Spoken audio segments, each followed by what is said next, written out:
বেতনের 40 বছর ধরে বারবার আমাদেরকে প্রেস ক্লাবে আসতে হয়। আমাদের এখন সংক্ষিপ্ত কথা বলবেন, এরপরে আরো ভাইয়েরা বলবেন প্লিজ। আমাদের দুঃখ 40 বছরের দুঃখ বেতনের কথা বলবো। প্রাইমারি শিক্ষার নাই আমরা স্বতন্ত্রতায় মাদ্রাসার শিক্ষকরা একই জীবিকা পরিকল্পনাতে পাঠদান করে যাচ্ছি, অথচ বিনা বেতনের 40 বছর ধরে বারবার আমাদেরকে প্রেস ক্লাবে আসতে হয়। বারবার ফ্যাসিস্ট সরকার হাসিনা আমাদেরকে মৌখিক আশ্বাস দিয়ে, পুলিশ দিয়ে, পিটিয়ে গরম পানিতে উঠিয়ে দিয়েছে। আজও সেই একই ঘটনা ঘটিয়েছে আমার সাথে। আমার পুলিশ প্রশাসনিক বাহিনীর সাথে বলেছিলাম তোমরা আমার সন্তানের সমতুল্য। আমি সেই 34-এ গণ-উত্থানে 36 দিন তোমাদের সাথে আন্দোলন অংশগ্রহণকারী একজন মা।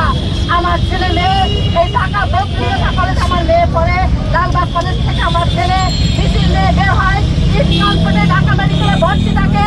আমি সেই একজন মা।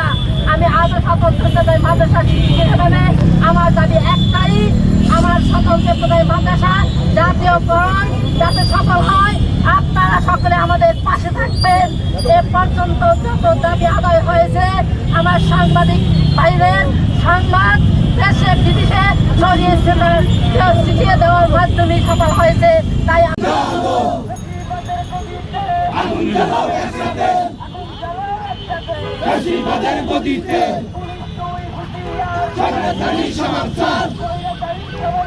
পুলিশ তুই হুঁশিয়ার,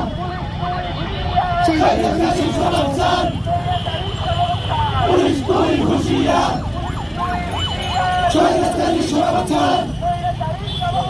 পুলিশ তুই হুঁশিয়ার।